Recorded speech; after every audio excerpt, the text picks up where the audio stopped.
Welcome back to the Hash Knife Ranch. We're going to do another episode of In the Chute. Only the chute's a little frosty today, Calen. Cold and snowy. Yeah. So I was thinking about that because I mean, obviously it's fall time, but I'm seeing you guys on social media, not just you, but Wyoming, a little bit of Colorado. You guys are getting really cold.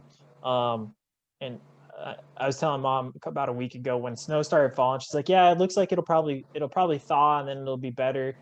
But it shouldn't be here too long. I texted back. I was like, "I think you guys are in for a longer winter than you think." Yeah, it's 30, 40 degrees colder than normal right now for this time of year. And I'm, the third week in October, and I'm feeding hay, and that's not cool. That kind of scares me a little bit. Yeah. I had to sit down with a calculator yesterday a little bit and be like, okay, this is what the hay we got. Right. Everybody eats this amount. How many days can I make it? And we can do okay, but man, it might take every scrap of hay we've got, because once you start feeding, unless you got a lot of good feed, and I do in that pasture, there's a lot of good feed because they really didn't hit it this summer, but it's ugly. I'm at the ranch, you can see from the background again, and I'm watching these cows come into water after I fed them this morning, and they are humped up. They're moving slow. The wind is blowing. It's probably a 10, 12 mile an hour wind. It's snowing right straight out of the north, right out of Canada. Thanks, Canadians. We're going to clean up their mess again. And then, they got to go into it, and you see it when they're coming in. Their tails they're kind of headed, with the wind, but going back, man, they're just heads are down, they're humped up, and it's cold. They're not used to this fast, and I'm not. I mean, I was freezing up last night riding a horse till dark, and then looking for that calf or looking for a steer. But then I'm watching them today, and it's like, man, they're not moving any better than I was last night. Yeah. It's kind of ugly. It's tough. It's nothing I can do today except just kind of do small things, Yeah, and I think that it leads to a couple of things. Is to finish a thought that you had was you're talking about feeding and you can't really stop, and people are like, well, what do you mean you can't stop? Well, the grass may be there. And like you're saying, that's a good pasture. It's got grass. It's got the forage essentially to help feed the animals. The problem is once the snow falls, it's covered. They're not going to get to it unless they have to work to get to it. Right.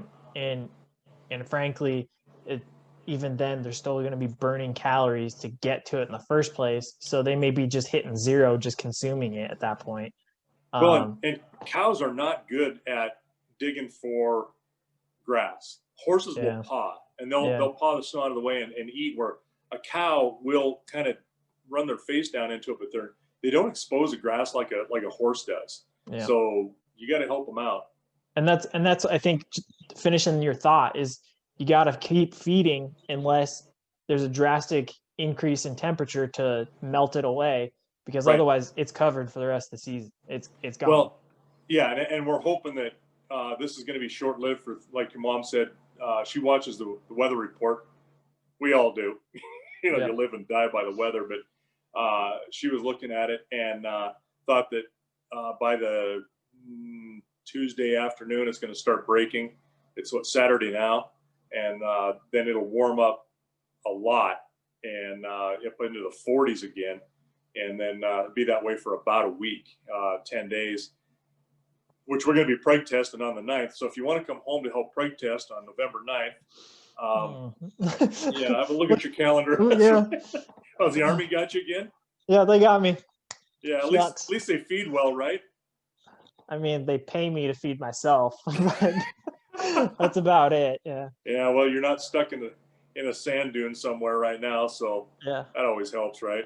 Yeah. But I mean, so we're gonna, hopefully have the weather break first, the 9th of November, so that we can preg test these cows, get that done in a half a day or so, and get everybody wormed again and set out for the winter, and then it's just hunker down big time for that. We'll get some of the culls to town that need to go, and then just feed it out until we start calving.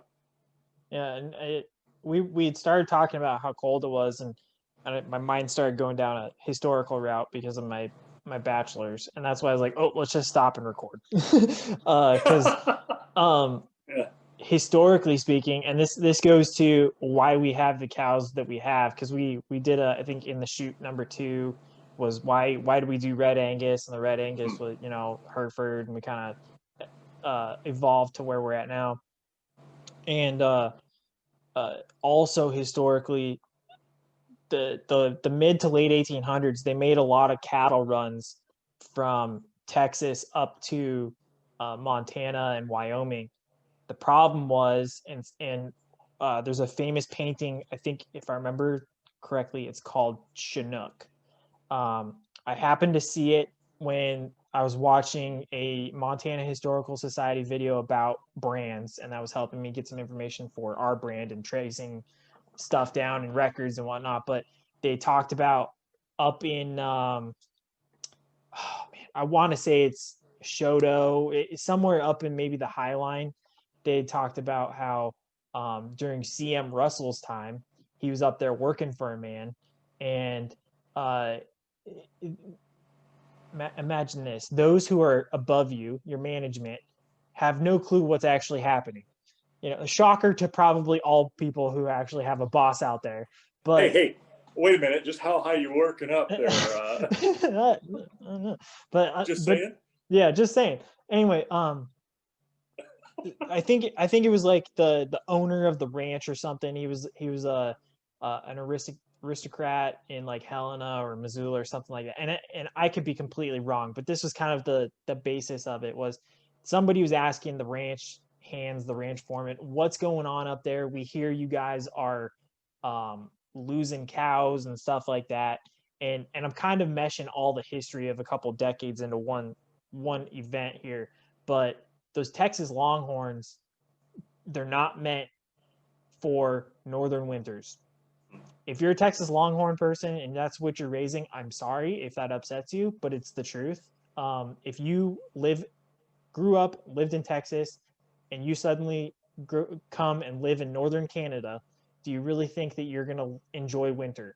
Probably not. And it's going to be the same for anybody up north coming to your country in the summertime when it's blistering hot. We're not used to it. And we see some Longhorns in the country once in a great while, but they're a novelty. That's a novelty that they have them there for whatever reason, just trying to grow some horns. But for these instances, what happened was those cattle drives came up north, and the cold killed like almost 90% of a lot of the herds. And I'm talking each herd almost 90% dead because of starvation and cold. A lot of it was cold. The animal is not equipped, frankly, to survive that environment, and they just died. They froze to death. And and then kind of using this example of the painting, kind of encapsulated it. Somebody was asking, what's going on there? We're hearing you're losing cows. What's really going on? And CM Russell, their only reply was CM Russell's painting of, again, I think it's named Chinook, and it just shows a longhorn steer in the middle of winter. Actually, I think it's called Looking for a Chinook, because a Chinook is a warm wind that helps drive out some of that snow. And I think that's what it's called, Looking for a Chinook, because it's just this massive. What does Chinook mean? Let's digress a bit. What does Chinook mean? Do you remember? Chinook is just called.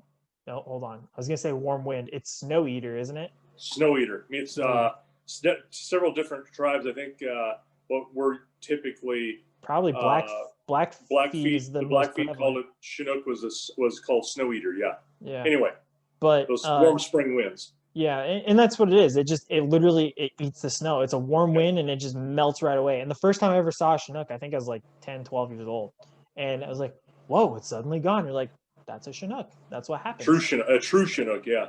And the painting just shows this massive snowstorm, like just blustering blizzard coming in, and this steer's just sitting there, and it just clearly looks miserable. Everything's just caved in on the sides. You're seeing ribs through the ribs and hip bones through the skin, and you're just like, that thing's gonna die. And that was their reply back, was this is what's happening. And it's just that thing of the cold has that impact on animals, and it can just devastate herds too if you're not prepared for it and you're not ready for it.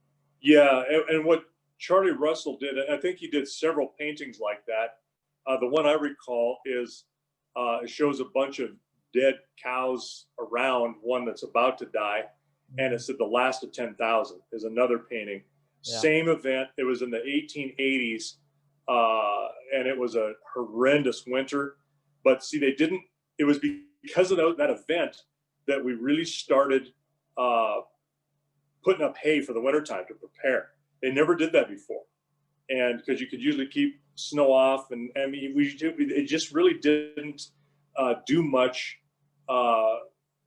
for supporting an animal in wintertime. They had to just forage for themselves. Yeah. And, you know, they weren't in this country very long at that point. You know, you're talking just barely past Civil War, the end of the Civil War, 15 years or so, you know, if you went to 1880.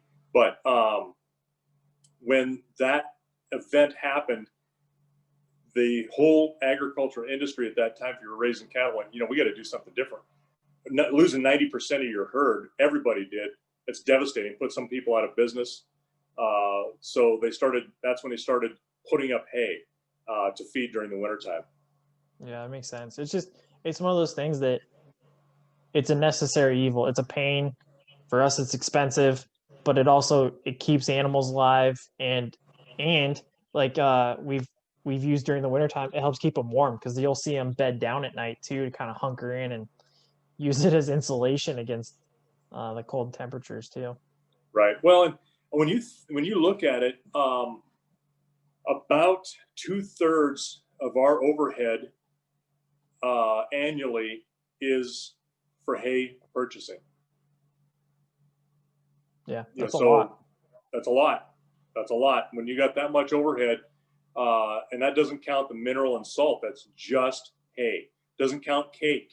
I haven't even, you know, which you're talking, you know, $360, $370 a ton just to purchase. That doesn't mean you've included the fuel to go to town and get it and bring it home. It's pricey. So it's a big investment, but you don't want to lose your animals either. And you hope for an easy winter, and you can use some of last year's hay this year, but like next year, I'm going to be lucky if we've got any hay left over. So I might again be feeding very heavy to cake, put some supplement with them, some cow cake, and do it that way in order to maintain and stretch our hay as much as we could. And we had plenty of hay last year. The problem was the way the rains were, the hay quality was poor. So here you go again. You've got a lot of hay that's like eating straw. So we got to feed and supplement with a bunch of cake. And so that was even more expensive. We got, you know, a couple $1,000 worth of cake that we fed off last year in addition to the hay. So and it's not predictable. And I hope you're wrong. I haven't seen any fuzzy worms, you know, and all of those other tales that say whether it's going to be a hard winter or not. But you know, I did see an eagle flying upside down, so that's got to be a bad sign for something. You know? Well, let's hope it's not. Oh God, yeah.